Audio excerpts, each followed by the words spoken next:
This is, by the way, this word exists in the Torah only once. Okay? How's your Hebrew?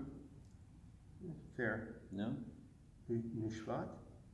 That's the word, but that you're not pronouncing it. Shabbat? The word is noshevet. Okay? There are multiple meanings to this word. The loose translation is that, remember I told you that they put the manna inside the jar, right? It says, and they had to keep it until they were, and they kept it particularly for bringing it into the land, the land that they were going to dwell, the land of Israel. Okay, so Noshevet was a reference to the land of Israel where they were going to dwell, settle, right? But, much more complex than that. Of course. First of all, we're going to use a bit of a Yiddish phrase here. Take a look. Let's split the first two letters from the last three. No. Shevet. No. Sit down already. Okay? You should know in Judaism, in Hebrew, good Hebrew, if you don't go with the hand, it doesn't work. If you don't use the hands, that you're not speaking Hebrew, right? If you don't, you have to learn the hand language, right? So here it's like no, right? What you doing? Relax. Settle down. Get your feet on the ground. Okay, that's the first one. But it's not just Shevet from the word settling, it's also the word Shabbat. Mm-hmm. No, it's Shabbat. Okay? What he's trying to say here is, El Eretz No Shabbat, is that everyone has a goal. Some people have grand goals, right? Dreams, the big one, the bucket list as they call it, right? Some have small ones. Ultimately, we all want to be happy and healthy. Those are the standard stuff, right? But the truth is, even those who want just the basic stuff, as Jewish people, were almost commanded that we have to have higher, loftier goals in life. Today's youngsters, they want to retire by the time they're 16. That's it, I want to just sit back on the beach and just, what work, what kids, I just want to relax. That's not a goal. Okay, so yes, to be happy and healthy, that's it. That's the ultimate nature of the human being, to want to have that. But you have to have a higher goal. To go just to the land, to go into a place to have a good house and a good job, that's good. So the word Noshavis means, it's not just to dwell. That's why the word Noshavet has the word Shabbat in it. Because what Judaism has taught us from Torah is that life without a holy purpose and a godly and a spiritual purpose is just another life of a penguin. A penguin also wants to have health and relax and sit on the beach and drink its pina colada, Hey, that's what all penguins wish. You ever spoke to one?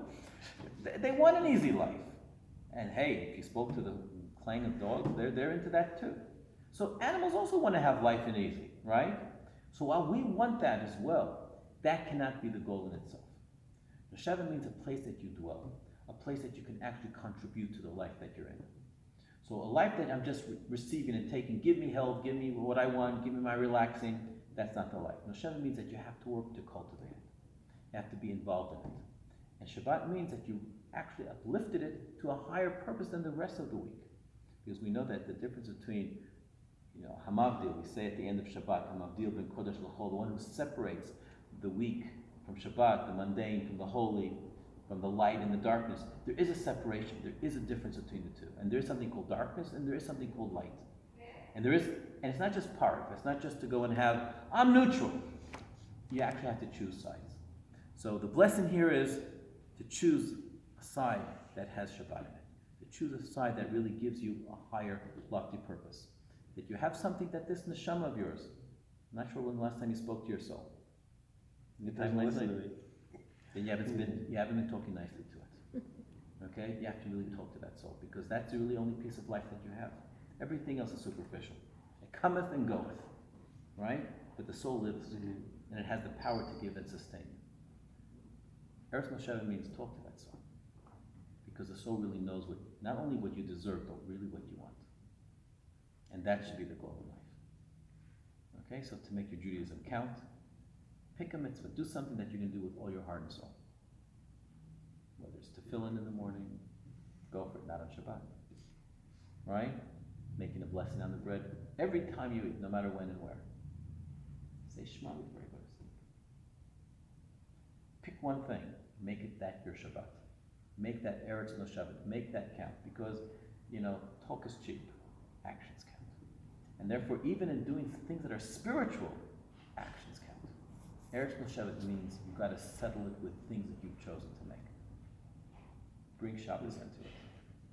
Okay. And it says that as much as we've kept Shabbos, it says that Shabbat has kept us.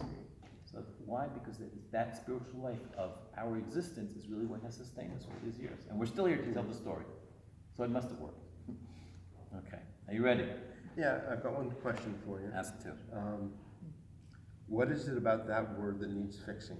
The nun? The nun faded? Okay. Yeah, you see that? Yeah, I see the fading of the nun. Right. I'm just wondering. Oh, absolutely. It's the two ends. And I can, like The the olive is that's also right, faded. Yeah. that's right. Absolutely. Why does it appear only one time in the entire? Go figure. No Shabbat. I mean, the root of the word Lashevet, it's all over the place. Shabbat for that matter. But no Shabbat in that form is the only time. Hineni mukhan?